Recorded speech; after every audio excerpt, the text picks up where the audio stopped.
Stunning morning this morning, really smooth crossing.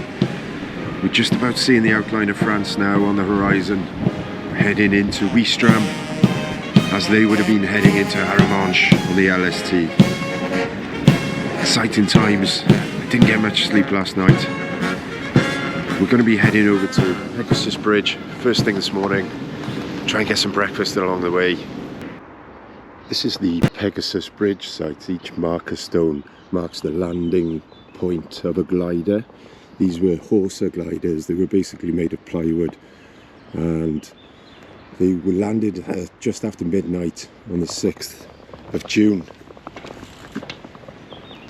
And they were trying to capture this bridge here. So this second marker shows exactly how these gliders, how close they were when they landed. Fantastic feat of flying. Right next to the bridge. This is the new bridge. The old bridge is under lock and key in the museum this morning. It's a bit too early to be getting into the museum, but yeah, amazing. Feat of arms.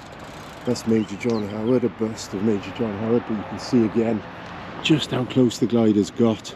They then sprinted up through the barbed wire and attacked the bridge. There was a German pillbox which they took out with grenades very quickly. Fantastic piece of work. We've got a memorial here to Piper Bill Millen, who was the personal piper to Lord Lovat, who commanded the troops, the Scots, who were landing on the beaches here on D-Day.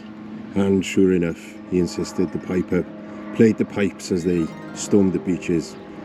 Rounds impacting everywhere, shrapnel flying in the air, bullets flying around, and there's the shrill of the bagpipes playing out, leading the men ashore. Yeah. Behind me here is a Churchill Avre, AVRE, assault vehicle, Royal Engineers, and this, you can tell it's one of these because of what's called the flying dustbin. It's this projectile on the front here. It is a spring-loaded mechanism, and it fires a mortar typically at a bunker. It's designed to be a bunker-busting check.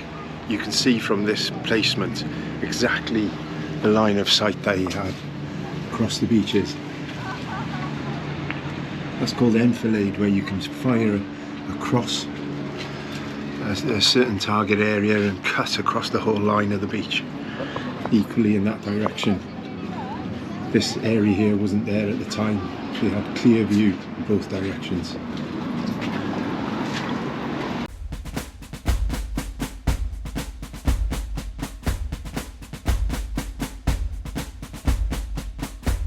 We've got another Churchill Avre here. These are dotted all along the beaches.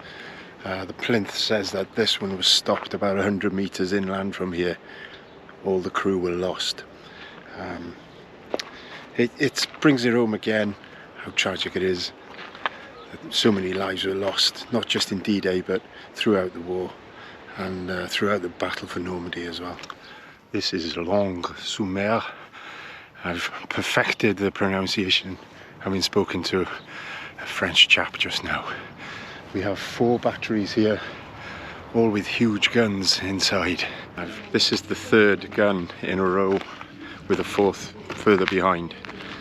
It's unbelievable the size of these pieces of kit that's going to be hurling shells out there.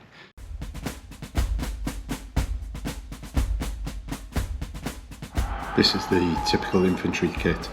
We've got the airborne guys in the background, standard infantry. And again, the more kind of winter wet weather smock there, jerkin, leather of course, but it's absolutely sweltering. It's the 18th of July now, absolutely boiling hot day, and if you asked me to wear a woolen jacket with a thick cotton jersey underneath, I would laugh at you. And wool trousers, by the way, and wool socks of course. But of course it was cheap. The army needed clothing. The country had a lot of wool. Hey presto. This is the Pack 40. Absolutely brutal bit of kit. Wiped out a lot of tanks, this really stable, really accurate, and the shells would penetrate most British armour very easily. Yeah, they're dotted around. Comes up a lot in the regimental diaries for the Coldstreamers. These are lethal, they really are. They can be mobilely moved.